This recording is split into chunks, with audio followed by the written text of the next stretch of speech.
5.16 혁명 직후 미국은 혁명 세력을 인정하지 않았다. 만약 그들은 인정한다면 아시아 또는 다른 나라에서도 똑같은 상황이 발생할 것이라는 우려에서였다. 그때 미국은 주둔 원조도 중단했다. 당시 미국 대통령은 존 F 케네디. 박정희 소장은 케네디를 만나기 위해 태평양을 건너 백악관을 찾았지만 케네디는 끝내 박정희를 만나주지 않았다. 호텔에 들어와 빈손으로 귀국하려고 짐을 싸면서 박정희 소장과 수행원들은 서러워서 한없는 눈물을 흘렸었다. 가난한 한국에 돈 빌려줄 나라는 지구상 어디에도 없었다. 지푸라기라도 잡고 싶은 마음에 우리와 같이 분단된 공산국 동독과 대치한 서독에 돈을 빌리려 대사를 파견해서 미국의 방해를 무릅쓰고 1억 4천만 마르크를 빌리는 데 성공했다. 당시 우리는 소득이 필요로 한 간호사와 강부를 보내주고 그들의 봉급을 담보로 잡혔다. 고졸 출신 파독강부 500명을 모집하는데 4만 6천 명이 물렸다. 그들 중에는 정규대학을 나온 학사 출신도 수두룩했다. 면접 볼 때 손이 고와서 떨어질까봐 까만 연탄에 손을 비비며 거친 손을 만들어 면접에 합격했다.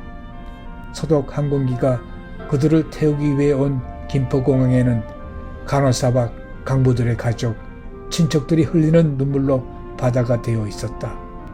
낯선 땅 서독에 도착한 간호사들은 시골 병원에 뿔뿔이 흩어졌다.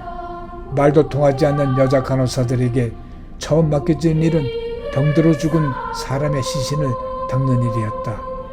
어린 간호사들은 울면서 거즈에 알코올을 묻혀 딱딱하게 굳어버린 시체를 이리저리 굴리며 닦았다. 하루 종일 닦고 또 닦았다. 남자 강부들은 지하 1000m가 넘는 깊은 땅속에서 그 뜨거운 지혈을 받으며 열심히 일했다. 하루 8시간 일하는 서독 사람들에 비해 10몇 시간을 그 깊은 지하에서 석탄 캐는 강부 일을 했다. 서독 방송 신문들은 대단한 민족이라며 가난한 한국에서 온 여자 간호사와 남자 강부들에게 찬사를 보냈다. 세상이 어쩌면 저렇게 억척스럽게 일할 수가 있을까 해서 붙여진 별명이 코리안 엔젤이라고 불리었다. 몇 년 뒤 서독 리브케 대통령의 초대로 박 대통령이 방문하게 되었다. 그때 우리에게 대통령 전용기는 상상할 수도 없어 미국의 노스웨스트 항공사와 전세기 계약을 체결했지만 쿠데타군에게 비행기를 빌려줄 수 없다는 미국 정부의 압력 때문에 그 계약은 일방적으로 취소되었다. 그러나 서독 정부는 친절하게도 국빈용 항공기를 우리나라에 보내주었다. 어렵게 서독에 도착한 박 대통령 일행을 거리의 시민들이 플래카드를 들고 뜨겁게 환영해 주었다. 코리안 간호사 만세, 코리안 광부 만세, 코리안 엔젤 만세.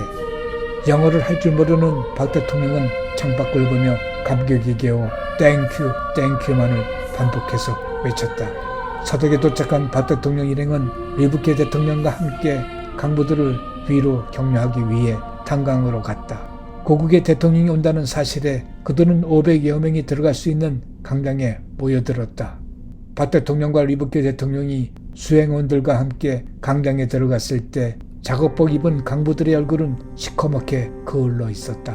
대통령이 연설에 있기에 앞서 우리나라 애국가가 흘러나왔을 때 이들은 목이 메어 애국가를 제대로 부를 수조차 없었다. 대통령이 연설을 했다. 단지 나라가 가난하다는 이유로 2억 마일리 타국에 와서 땅속 1000m도 더 되는 곳에서 얼굴이 시커멓게 거울러가며 힘든 일을 하고 있는 제 나라 강부들을 보니 목이 메어 말이 잘 나오지 않았다. 우리 열심히 일합시다. 후손들을 위해서 열심히 일합시다. 열심히 합시다. 눈물에 잠긴 목소리로 박 대통령은 계속 일하자는 이 말을 반복했다. 가난한 나라 사람이기 때문에 2억 마일리 타국 땅 수천 미터 지하에 내려가 힘들게 고생하는 남자 광부들과 굳어버린 이방인의 시체를 닦으며 힘든 병원 일을 하고 있는 어린 여자 간호사들, 그리고 고국에서 배 굶고 있는 가난한 내 나라 국민들이 생각나서 더 이상 참지 못해 대통령은 눈물을 흘렸다. 대통령이란 귀한 신분도 잊은 채 소리내어 눈물 흘리자 함께 자리하고 있던 광부와 간호사 모두가 울면서 영부인 유경수 여사 앞으로 몰려나갔다. 어머니, 어머니 하며 유교사의 옷을 잡고 울었고 그분의 옷이 찢어질 정도로 잡고 늘어졌다. 유교사도 함께 울면서 내 자식같이 한 명 한 명 껴안아주며 조금만 참으세요 라고 위로하고 있었다. 강부들은 리브케 대통령 앞에 큰절을 하며 울면서 고맙습니다. 고맙습니다. 한국을 도와주세요. 우리 대통령님을 도와주세요. 우리 모두 열심히 일하겠습니다. 무슨 일이든 하겠습니다를 수없이 반복했다. 리브케 대통령도 울고 있었다. 연설이 끝나고 강당에서 나오자 미처 그곳에 들어가지 못한 여러 강부들이 떠나는 박 대통령과 유경수 여사를 붙잡고 우릴 두고 어디 가세요? 고향에 가고 싶어요. 부모님이 보고 싶어요. 하며 떠나는 박 대통령과 유교사를 놓아줄 줄을 몰랐다. 호텔로 돌아가는 차에 올라탄 박 대통령은 계속 눈물을 흘렸다. 옆에 앉은 리브케 대통령은 손수건을 직접 쥐며 우리가 도와주겠습니다. 서독 국민들이 도와주겠습니다. 라고 힘주어 말했다. 서독 국회에서 연설하는 자리에서 박 대통령은 돈 좀 빌려주세요. 한국에 돈 좀 빌려주세요. 여러분들의 나라처럼 한국은 공산주의와 싸우고 있습니다. 한국이 공산주의자들과 대결할 일이라면 분명 경제를 일으켜야 합니다. 그 돈은 꼭 갚겠습니다. 저는 거짓말 할 줄도 모릅니다. 우리 대한민국 국민들은 절대로 거짓말하지 않습니다. 공산주의자들은 이길 수 있도록 돈 좀 빌려주세요. 를 반복해서 말했다. 당시 한국은 자원도 돈도 없는 세계에서 가장 못사는 나라였다. 유엔에 등록된 나라 수는 120여 개국, 당시 필리핀 국민소득 170불, 태국 220불 등 이때 한국은 76불이었다. 우리 밑에는 달랑 인도만 있었다. 세계 120개 나라 중에 인도 다음으로 못사는 나라가 바로 우리 한국이었다. 1964년 국민소득 100달러, 이 100달러를 위해 단군 할아버지로부터 무려 4,300년이라는 긴 세월이 걸렸다. 이후 그대들이 말하는 이른바 우리 보수 수구 세력들은 머리카락을 잘라 가발을 만들어 외국에 내다 팔았다. 동네마다 엿장수들을 동원하여 머리카락 파세요, 파세요 하며 길게 따내린 아낙네들의 머리카락을 모았다. 시골에 나이 드신 분들은 설관 아들놈 학비 보태주려 머리카락을 잘랐고 먹고 살 쌀을 사기 위해 머리카락을 잘랐다. 그래서 한국의 가발 산업은 발전하게 되었던 것이다. 또한 싸구려 플라스틱으로 예쁜 꽃을 만들어 외국에 팔았다. 곰 인형을 만들어 외국에 팔았다. 전국에 쥐잡기 운동을 벌였다. 쥐털로 일명 코리안 밍크를 만들어 외국에 팔았다. 돈 되는 것은 무엇이든지 다 만들어 외국에 팔았다. 이렇게 저렇게 해서 1965년 수출 1억 달러를 달성했다. 세계가 놀랐다. 저 거지들이 1억 달러를 수출해? 하며 한강의 기적이라고 전 세계가 경이적인 눈빛으로 우리를 바라봤다. 조국 군대와의 전화는 소독에 파견된 간호사들과 간부들이었다. 여기에 월남전 파동은 우리 경제 회생의 기폭제가 되었고 참전용사들의 정의수당 일부로 경북 고속도로가 건설되었고 이를 바탕으로 우리 한반도의 동력이 힘차게 흐르기 시작했다.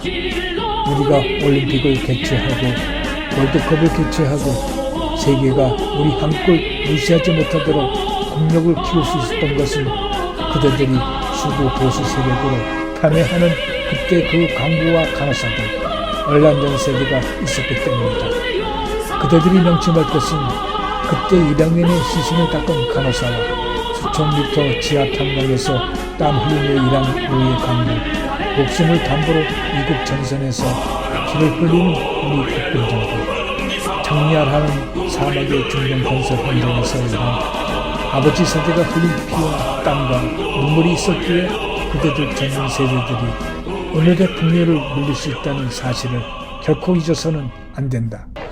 반정과 평화데모를 외치며 거리로 몰려나와 교통 질서를 마비시키는 그대들이여.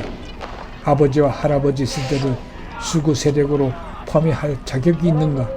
그대들이 그때 땀을 흘리며 일한 오늘의 아버지 세대들은 보수 수구 세력으로 파멸하기에 앞서 오늘의 현실을 직시하라. 국가 경영을 세계와 미래라는 큰 틀 전체로 볼 줄 아는 해안을 지녀야 하지 않겠는가. 보다 나은 내일의 삶을 위해 오늘의 고통을 즐겨 참고 견뎌 국민소득 4만 불 시대의 고지 달성할 때까지는 우리들 신고 세대는 한 덩어리가 되어야 한다. 이제 갈라져 반목하고 갈등하기에는 갈 길이 너무 멀다. 이제 우리 모두 한 번쯤 자신을 돌아보며 같은 뿌리에 난 상생의 관계임을 확인하고 다시 한번 뭉쳐보자. 우리 모두 선배를, 원로를, 지도자를 존경하고 따르며 우리 모두 후배들을 격려하고 베풀고 이해해주면서 함께 가보자. 우리 대한민국의 앞날에 더욱 밝은 빛이 비추어지리니.